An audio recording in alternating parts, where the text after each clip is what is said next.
Good morning, everybody. We're going to have an interesting talk this morning because it is very current. So may I introduce Alan Pleydell, whose title is Ukraine/Russia, Testing Our Peace Testimony. Alan, when you're ready. Thank you, Ray. I thought I'd start by reading a couple of bits about peace testimony from our advices and queries as to start us off. So the first one is Advice 31. We're called to live in the virtue of that life and power that takes away the occasion of all wars. Do you faithfully maintain our testimony that war and the preparation for war are inconsistent with the spirit of Christ? Search out whatever in your own way of life may contain the seeds of war. Stand firm in our testimony, even when others commit or prepare to commit acts of violence. Yet always remember that they too are children of God. And then right at the beginning of the advices and queries, we have this well-known piece, it's just before them, from the elders of Balby in 1656.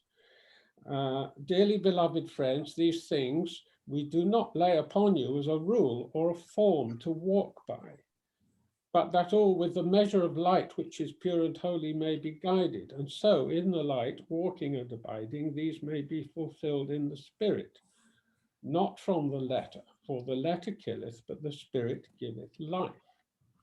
And then advice number 32, directly after the first one that I quoted, says, bring into God's light those emotions, attitudes, and prejudices in yourself which lie at the roots of destructive conflict, acknowledging your need for forgiveness and grace. In what ways are you involved in the work of reconciliation between individuals, groups, and nations?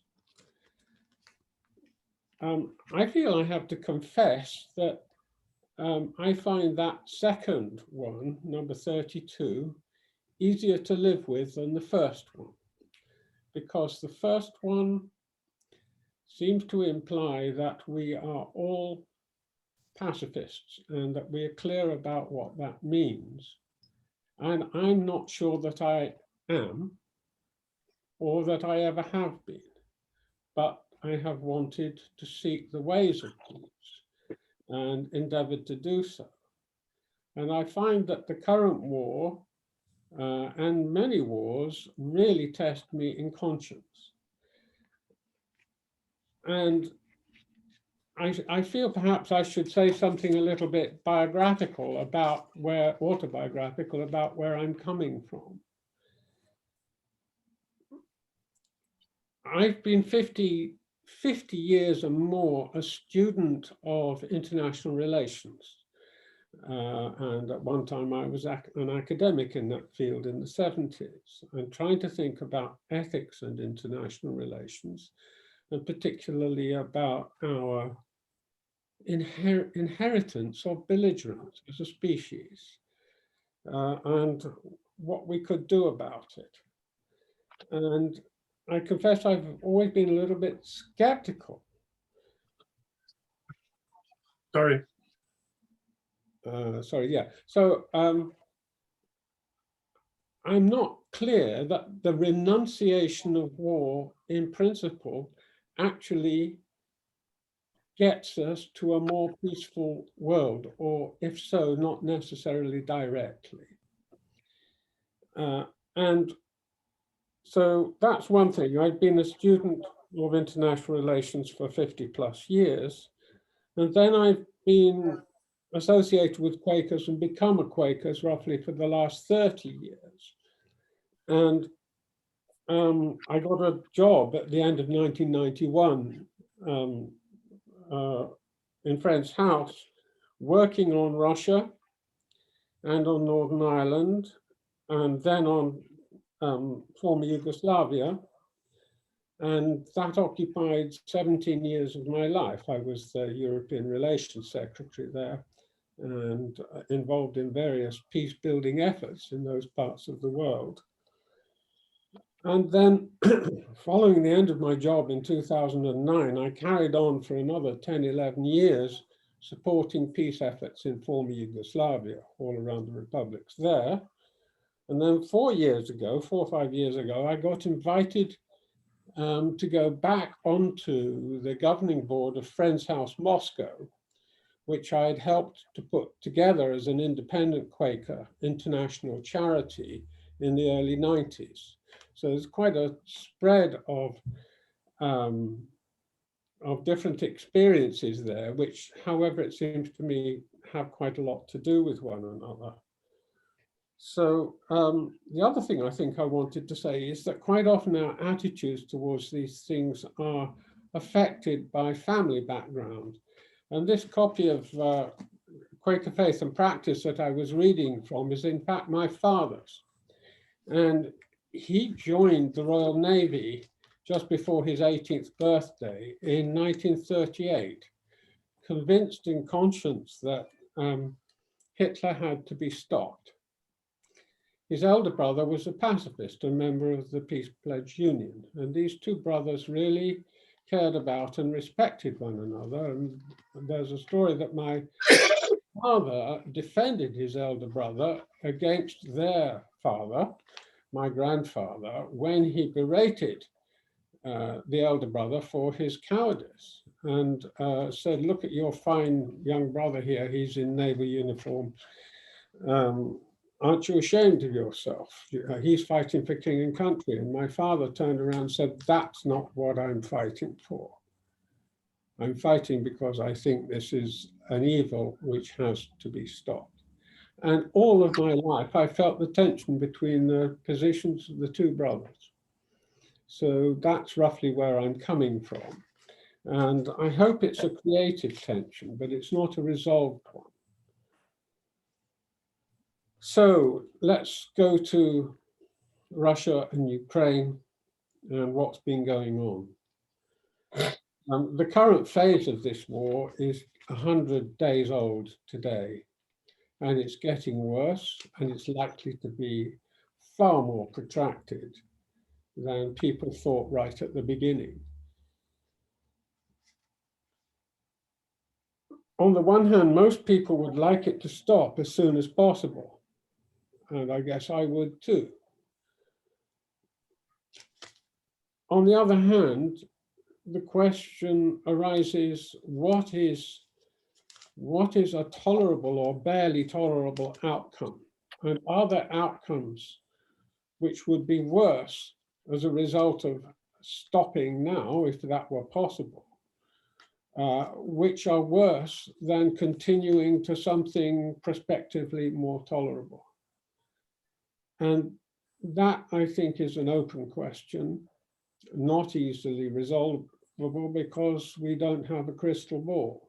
But on the other hand, we live in the world and we live in a sense of having to make choices on the basis of what we sense to be most probable as well as most desirable, and whether what's desirable or the least awful can be attained.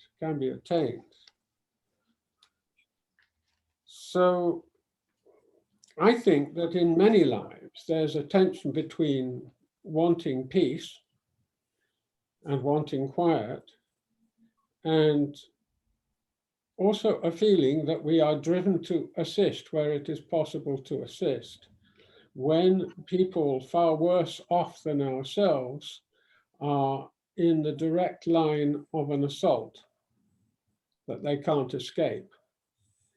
And that, I think, is a perennial dilemma and one which hits particularly hard at the moment.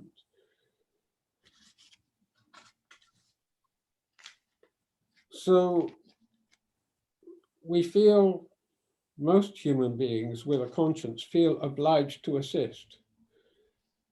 And the question, it seems to me, is what happens if we say, okay, I'm going to assist if I can with the refugee crisis, with trauma, and so on, but I can't get involved in supporting war or preparations for war or any kind of military involvement. To me, that carries a danger. And the danger is something like this. Well, if I stand aside, probably it doesn't make any difference because, you know, national service in this country was abolished when I was a teenager. So what difference does it make? It's purely symbolic if I say I'm against war. It doesn't make any practical difference. Other people much younger than me have actually gone to Ukraine because they feel driven by conscience to make a difference, but they may just get in the way or come back traumatized with no effective positive outcome. But the other thing, it strikes me, is that we all live as legatees of a world which was an international world which was inaugurated in the closing days of the Second World War. And it was inaugurated by the victor powers. And the system that we have now rests on a series of laws and conventions and arrangements which were put in place then by powers which had defeated Japan and Germany and Italy. And what we have is a United Nations system honored in the breach far more than in the practical honoring of it, but it exists at least as a set of standards. One of those standards is the absolute prohibition against the waging of aggressive war. So the question then comes is, how can you uphold standards like that if you don't have any sanctions against those who wage aggressive war? And this particular war involves an act of aggression invading a neighboring country by a vastly superior military power in terms of firepower, or one which voluntarily surrendered its nuclear weapons 2 decades ago to the power that's invading it. That makes them, unless the situation is assisted in some way from outside, and I'm speaking militarily, it makes them a sitting duck, which is to say that they can be completely overrun. They haven't been completely overrun because they do have armaments, and quite a lot of those armaments are Western armaments. So the question is, do we want the war to, well, one of the questions is, do we want the war to stop right now? And my view of the situation, and I seem to be working on this almost full time for the last 3 months, 4 or 5 months, in fact, trying to understand the situation and listening to all of the commentary. And it seems to me that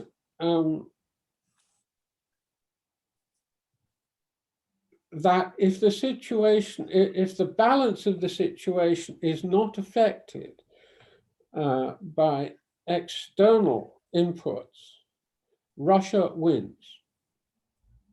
The Putin regime wins. They have far greater armaments, and they will simply win a war of attrition that lasts longer and longer and longer. The alternative to that is that there is a fairly rapid input of superior European and American weaponry. It hurts to say something like that, hurts a lot.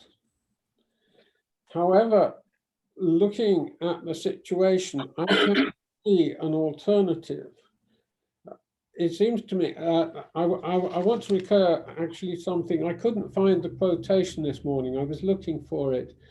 Thucydides, the historian of the Peloponnesian War, had a statement about what keeps wars going. And he said basically it's to do with both sides thinking that they may get some advantage from it, but on the other side of the coin, they fear that losing is an outcome too awful to contemplate. And my fear is that an outcome of a Russian victory or a Russian partial victory in this particular war, and I mean a Putin regime victory rather than a Russian national victory, is too awful to contemplate. And it's too awful to contemplate for a variety of reasons. It's a dreadful outcome for Russians, let alone Ukrainians, because this is a really brutal regime. And our countries have known this for a very, very long time, but they've tended to underemphasize it and to pretend that it was a regime that could easily be negotiated with and could be tamed in some way. But the nature of this particular Russian leader has been known since the 1990s. He was put in charge by President Yeltsin then, in 1996 or so, of the Second Chechen War. And he was at that time, and I'm not sure how he achieved it, nobody really knows how he achieved it. He was head of the FSB, which is the successor body to the KGB. And what he decided to do was to have an all-out war and flatten the Chechen rebellion. And that's what happened. And Grozny was absolutely flattened. Many, many thousands of people were imprisoned and tortured and murdered. And many people just disappeared under the rubble. And as we know, that happened again in Syria in 2015 with Russian support. And we've had the refugee crisis, and the situation in Syria is absolutely dreadful, and so forth. And it is happening again now. But this war is not just this war now. It's been going on since 2014. There was a revolution in early 2014, January, the Maidan Revolution, Euromaidan as it's called, in which a popular uprising, some say backed by the CIA, but in any case, I believe a popular uprising which overthrew the then president, who was basically Putin's man in Kiev. And eventually he was forced to flee to Russia. Since then, there have been two presidents. One is Poroshenko, and then the other one, the current president, Zelensky. But the difficulty here is that there is a real civil war in the East. There has been a real civil war in the East.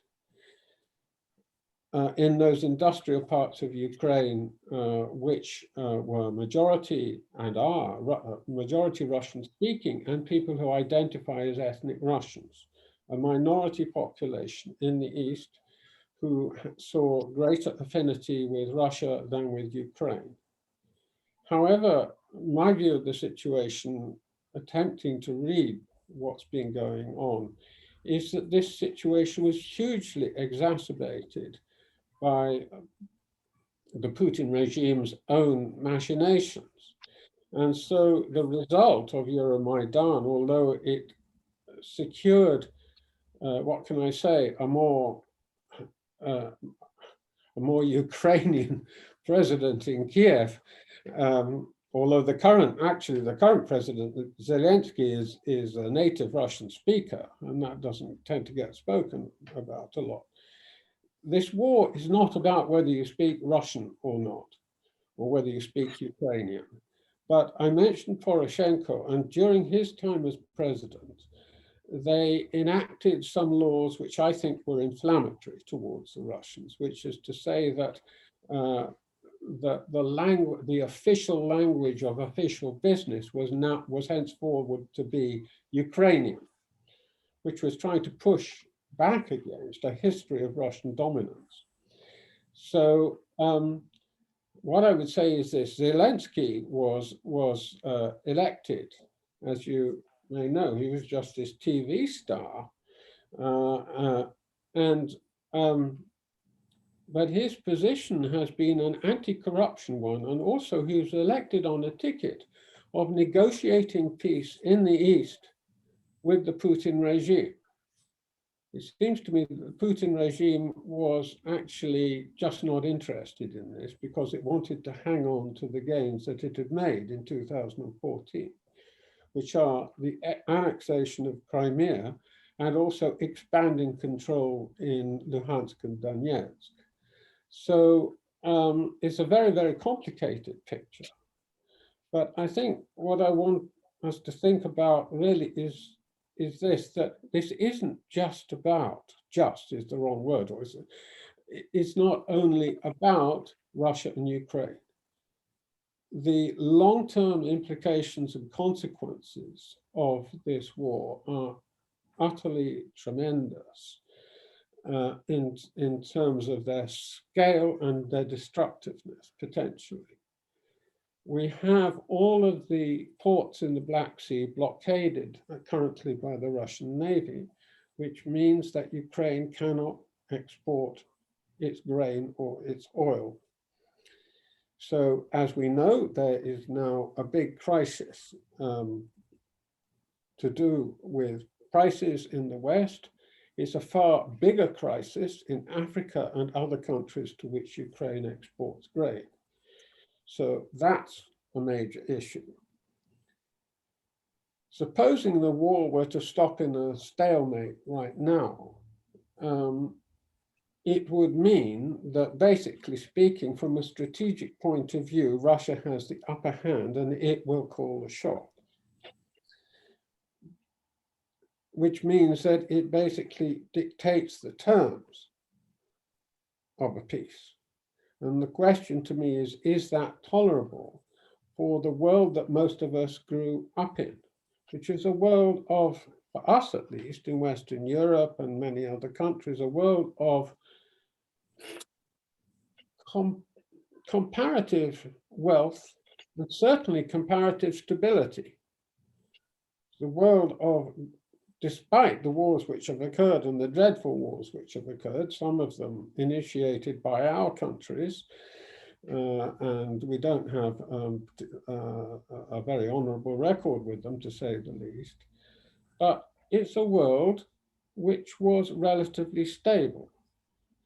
It was a world of peace in Europe as a result of the post-war architecture, the Marshall Plan, the European Union, starting with the coal and steel community, and so on and so forth. A complex picture. But that inherited world is fragmenting. And the question is, to me, does it need shoring up? Ought it to be shored up? So there's the European Union and there's also NATO. Many Quakers, particularly Quakers more on the left, think that NATO is the fount of all evil and has really provoked this war, and therefore that's the problem. Whether or not you believe that, I think, is problematic now, because the immediate issue, it seems to me, is not NATO power, but the fact that a siege war has been conducted on the territory of a neighboring country, an independent country whose independence it has guaranteed by its neighbor, Russia. The neighbor has, by treaty, guaranteed the sovereign independence of Ukraine, and it's now decided that that is no longer valid and has declared it. conditions in Russia are absolutely dreadful. All free speech has been shut down. And as you know, there's a record of imprisoning and assassinating opponents, which has been going on for 20 plus years, whether in Russia or elsewhere, including in this country, and so on. The further implication of a Russian, by which I mean a Putin regime, victory or partial victory in this particular war is what I would call an alliance of thugs going forward. The alliance of thugs is between Russia and China and India and Brazil, all large continental powers. And those powers, together, with the partial exception of China, are profoundly anti-democratic, profoundly racist, profoundly autocratic, and moving towards totalitarianism. They represent, and I would include on a far smaller scale, Hungary, Viktor Orban's Hungary, and other one or two small territories in Eastern Europe, which are, I'd include Serbia in this, more sympathetic to the Putin regime. That alliance of thugs, as I've called it, would put paid to any residual hopes of our doing anything about the far greater crisis, which is the climate crisis and the crisis of basically mass extinctions. That's the bigger crisis which faces humanity. And you might say, well, then let's all just stop. I see no prospect of stopping at the moment because both sides are determined to fight on. It has to stop as soon as it may, but it really matters from my perspective what point of view or what array of powers persists into the future. And if we have the alliance of thugs, as I've described it, that means basically curtains for humanity. I really think it is that serious. Ukraine, we might think, is a small country in Eastern Europe. Why does it matter? It matters strategically immensely. Now, none of this may sound to you very much like Quaker peace testimony. I do want to mention that I'm working a great deal for Friends House Moscow, and we do what we can to support people in Russia who are doing positive work. They have been doing work on alternatives to violence workshops, although they can't do any work under the current circumstances. We are putting grants into a refugee school in Moscow. We're putting grants into the publication of Quaker literature in Russia, which is still able to happen online and on paper. And we are looking at supporting nonviolence workshops. For instance, in Estonia, one of our board members has been there this last weekend looking at supporting nonviolence workshops, potentially between Russians, Estonians, and Ukrainians. So there are these various things, but all of that is very, very small scale by comparison with the big things I've been talking about. And I realize I've been going on for a bit. I think I'd just like to finish with something that I heard Lise Doucette say on the radio this morning. She said, the outcome of this war will be determined by who has the greater capacity in long-range artillery. And currently that is Russia. That presents, it seems to me, a major difficulty for those of us who want to say all war is wrong, and therefore we ought to have no participation in it whatsoever, whether through taxes or anything else. And I find that a difficult position to maintain. But I guess I would have done 80 and more years ago. So there's that part of me that derives from my father, who, by the way, became a Quaker in the last 2 years of his life. But I don't think it meant that he demurred from the position he'd taken as an almost 18-year-old. I think we have, in the end, to decide between, as individuals, I guess, you know, there's Jesus's claim, my kingdom is not of this world. Do we think we are not of this world? Or do we think we're in this world and have to deal with it as we find it? And it takes me right back to when I first got a job in Friend's House in 1991. And they asked me, what do you think of the Quaker Peace Testimony? And I actually hadn't heard of it under that description. I just thought Quakers were known as pacifists. And I still don't know to this day whether the peace testimony requires me to be a pacifist. And I told them in the course of the interview about my doubts about it.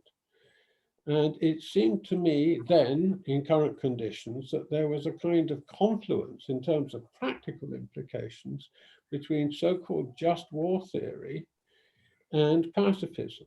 Because under just war theory, all contemporary war, aggressive war, was outlawed in any case.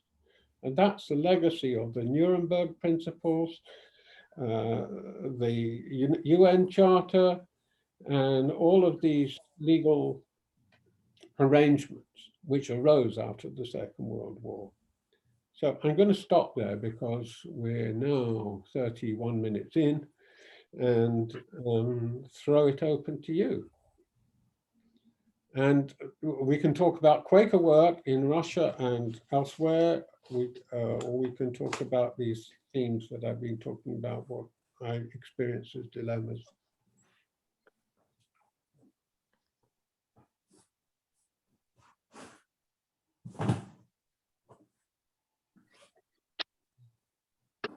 Questions and comments, then, friends?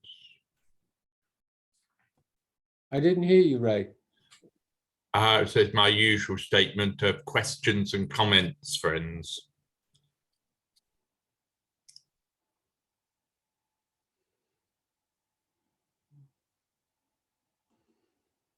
I will throw open, which is the Russian positions. They said they went into Ukraine because it was a fascist organization which was running the country.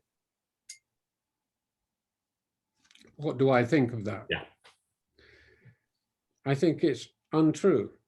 There is a legacy of fascist sympathy in Ukraine, as there is in many countries.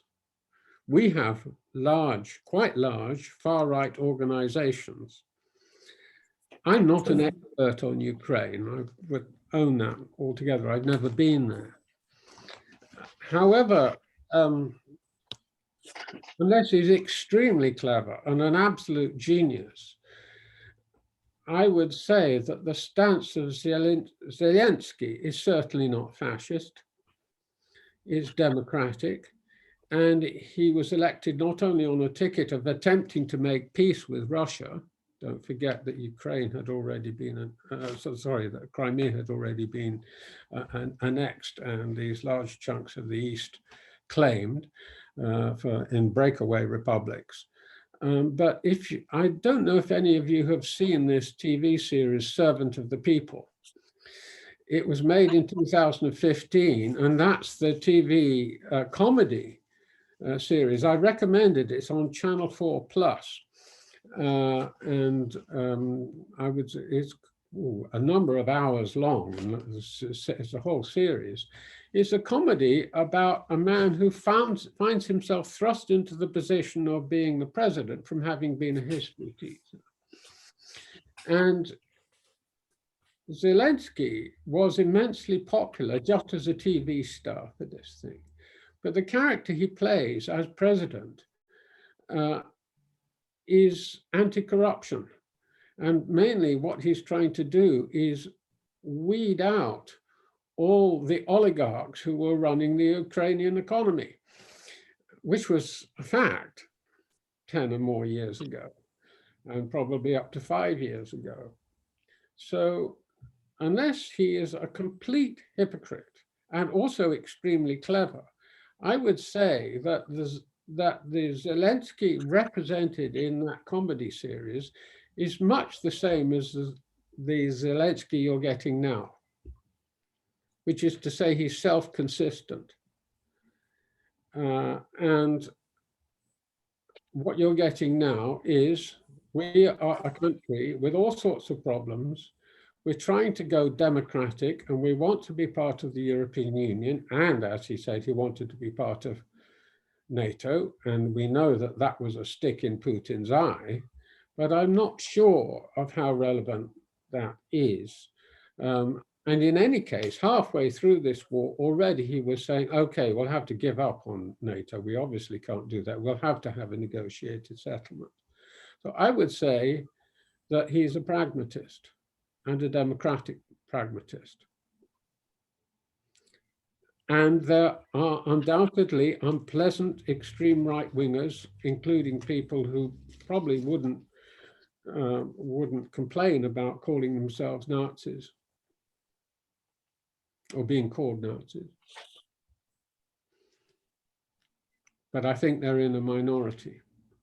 And I don't know about the people in Mariupol who were defending the steelworks. Maybe they were of that ilk. I can't say. Or some of them. Yeah. Hey, thank you, Alan. This is really comprehensive and broad coverage of the topic. It's really, really interesting exposition. I've watched all of the Servant of the People series and found it inspiring. And I think that in some way, there's some roots of the war to be seen in there, because Zelensky inspired the Ukrainian people to believe that the country could become not corrupt. You know, the series shows corruption as being endemic, part of all of life in Ukraine. You couldn't make any progress without backhanders and all the rest of it. And Zelensky stands up against it. And of course, you're seeing the oligarchs in Ukraine, but of course, it's exactly the same as Russia, only writ large, right? And Putin is the ultimate oligarch, the richest man in the world on a relatively modest president's salary. You know, can only have acquired his wealth through corrupt deals. And I think that actually is a goad, right, to the Russians. You know, as long as their neighbor is in as bad a state as Russia. But what you're seeing was that Ukraine was becoming moderately prosperous as the economy became more honest, more balanced, less corrupt. And on the Nazi thing, I was reading the Putin's private army, the Chechens and so on, the Wagner battalion. It's called the Wagner battalion. Yes, yes. They are absolute Nazi sympathizers. Yes. And so, you know, it's almost a standard autocrat tactic is to accuse the other side of exactly what you are yourself. And I'm quite with you on the you know, peace would be great, but not if any ideas of democracy or a balanced Europe go down the tubes with it. And in any case, I think we sort of know if there was a stalemate or a ceasefire at the moment, it would just be the Russians saying, okay, well, we'll take a couple of years to regroup before we come in for the rest. It's very worrying. It's very worrying. I wouldn't disagree with anything I've heard you say, David. Another thing I would say is this, that for historical background, as I said, I knew virtually nothing about Ukraine, although I'd been to Russia a good few times. And I guess that's because I grew up in the era of the Soviet Union, visited it for the first time when I was 17 on the school trip and so forth. And nobody spoke about Ukraine as other than one of the constituent republics of the USSR. So it would seem to me that if you recognize sort of a strategic right in the claims of Russia, and it precedes Putin to have a sphere of influence and to say, we're not having NATO on our borders. We can't have NATO on our borders, therefore we must have Ukraine as a protectorate, if our protectorate, as it were, but for those strategic reasons. If you say that, then it seems to me, following the same logic, you have to regret the collapse of communism in 1989, and then the collapse of the Soviet Union in 1991. Because there is a much, much greater strategic game afoot. It includes, I mentioned working in former Yugoslavia. I mean, there is quite currently a desire on the part of the Bosnian Serbs to restart, or potentially restart, the Bosnian War of the early 90s. With Putin's support, because he's supporting the current leader of the Bosnian Serbs, who wants again to secede from the Bosnian Federation, which came out of the Dayton Agreement of 1995, and so on and so on. Wherever you look, there is a strategic intent to change the status quo, which has evolved since 1989.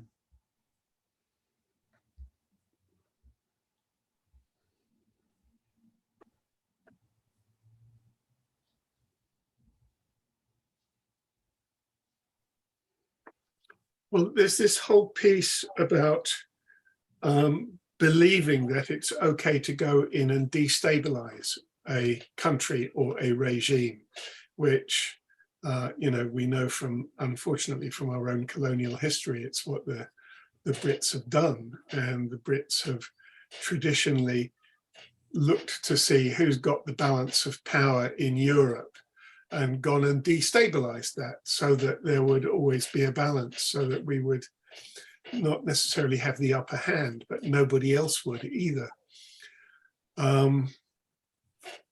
And how you get a world that goes beyond that, I don't know, but there's something, and there are obvious concerns about China with its ambitions for Taiwan, its invasion of Tibet, and so on, but it tends to adopt trading relationships with other countries. It tends to say, let's help you build, let's come in and help you, let's trade with you, let's help you build infrastructure. And if we were able to construct a world order based on being mutually supportive and respecting borders and boundaries, that would be a good thing. I practiced transcendental meditation for some decades now, and Maharishi was very strong on the idea of creating what he called invincibility for every nation by creating coherence in national consciousnesses. And it even seemed that groups of meditators could create a peace effect by being in trouble spots. And I wonder if that's something that we can learn and adopt in the future, whether we might not. Well, Abraham Maslow said, you know, why not a technology of joy, of happiness, but equally, why not technologies of peace? We tend to think, you know, when somebody's got a gun, what can you do? It's hard to inject peace in a situation, but it may be that there is indeed something that you can do, that a minority can create an influence of coherence and peacefulness. I would wholly support that. I'm not in the Maharishi camp, but I also practice meditation coming out of the Buddhist tradition from way back in the 80s. So, and also certainly would hold a candle for Abraham Maslow. So, yeah, basic human needs, fundamental human needs, and looking at things that way. For sure. And I think what Quakers can do are, they're more than tokens. It's necessary to hold a candle in the darkness. And so I think what we attempt to do in Friends House Moscow is such a thing. And it remains, you know, it's not going to affect the larger picture, but there are always undercurrents of people doing the kind of thing that you suggest and witnessing for peace in their demeanor and in how they carry themselves. I have a former colleague and close friend in Croatia, worked with him for many, many years. And he, since 2014, has also been working on peace building workshops in Ukraine. And I'm considering putting him in touch with somebody in Estonia, because there's somebody, as I said, who wants to do these workshops there. They're right on the periphery of this big strategic stuff, but it's important to keep people in touch with one another. The people we work with in Moscow are currently attending the meetings for worship, which are held by people calling themselves Quakers in Kiev. If you have Facebook, you can find Quakers in Kiev, and they're running a meeting for worship every Sunday afternoon, late Sunday afternoon. And the link is on their Facebook page. You have to look for it.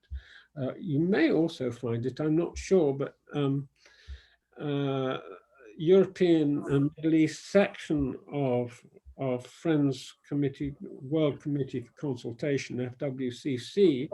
If you go on their website, you can find links to the daily meetings for worship, which are being organized by my friend Julie Harlow in California, who's recording Clark, Friends House Moscow. And those are international gatherings. So there are at least those two international meetings for worship. But I'm happy to say that owing to the encouragement of myself and other board members, that the people who work on our behalf in Moscow have themselves, as Russians, been attending these online meetings organized from Kiev. And I think that kind of solidarity is immensely important. David and I very, very frequently listen to the Friends House Moscow and join in the meeting for worship. I think we both find it profoundly supportive and interesting. Yeah, along with a little element of it's the only thing I can think of doing. Yes, I agree. I agree with you. Sort of solidarity. Yes, yes. So there's our spiritual witness through meetings for worship, and I think they're very, very important. I've attended some of the ones organized from Kiev, which are actually supported by Mike Eccles of FWCC EMES, European and Middle East section, and also the ones organized by Julie, the international ones organized by Julie in California, which tend to be the bigger ones. But yes, they're both very, very important. So that's on that. Just praying together, meditating. Another question, because I feel the need at the moment to be slightly devil's advocate.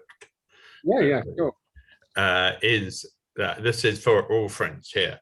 Is America is thinking of sending long-range missiles devices to the Ukraine?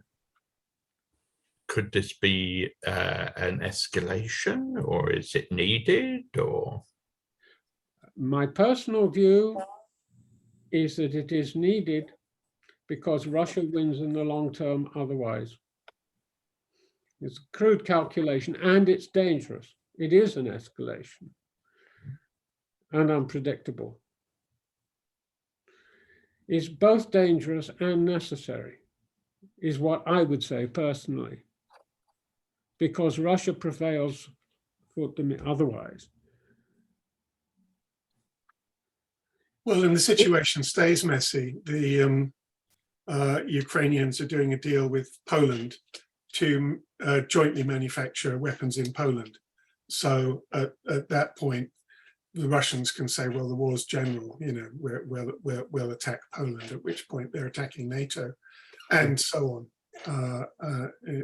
And I don't think that what the Europeans can do without American intervention with these larger weapons will put a stop to it. So I think it's inherently escalatory from that point of view, anyway, in the way you've just described, David.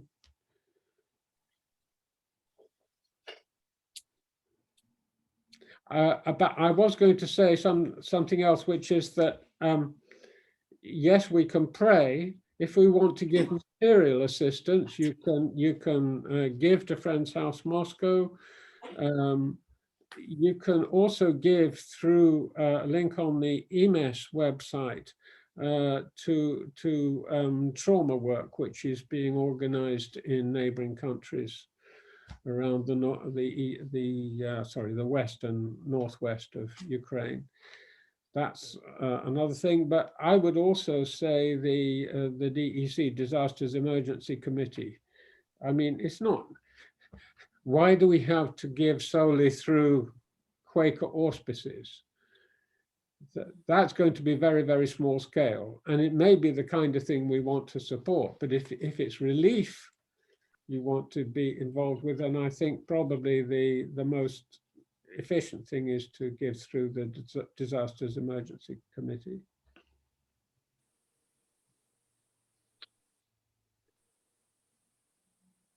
And one more thing, if I may, sorry, I beg your pardon. I wanted to mention history, and I don't know enough. I've been trying to catch up, and I would highly recommend, if you want to know why people in Ukraine and Eastern Europe feel as intensely as they do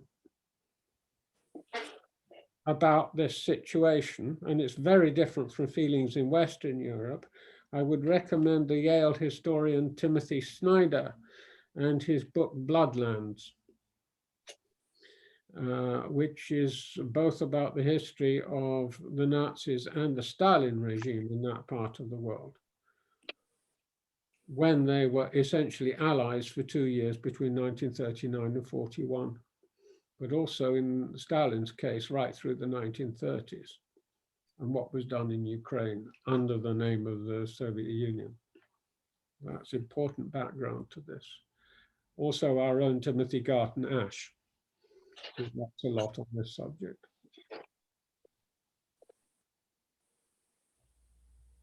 I was going to say, Alan, how immensely valuable this hour with you has been. It's not comforting at all. No. Thank you.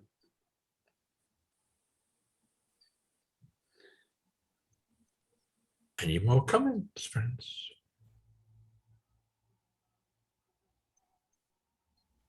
I too was looking for some argument against what I was thinking, and sadly, I haven't had it. But I'm still very grateful for your talk. Thank you very much. I wish it were otherwise.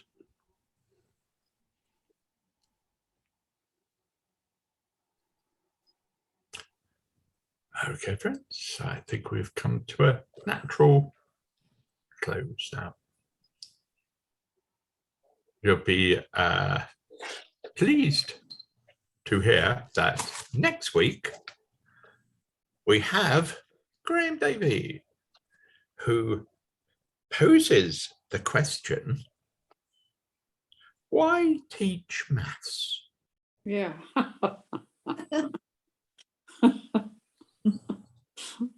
We write light relief compared with today, I think. Perhaps we've earned it. Yes.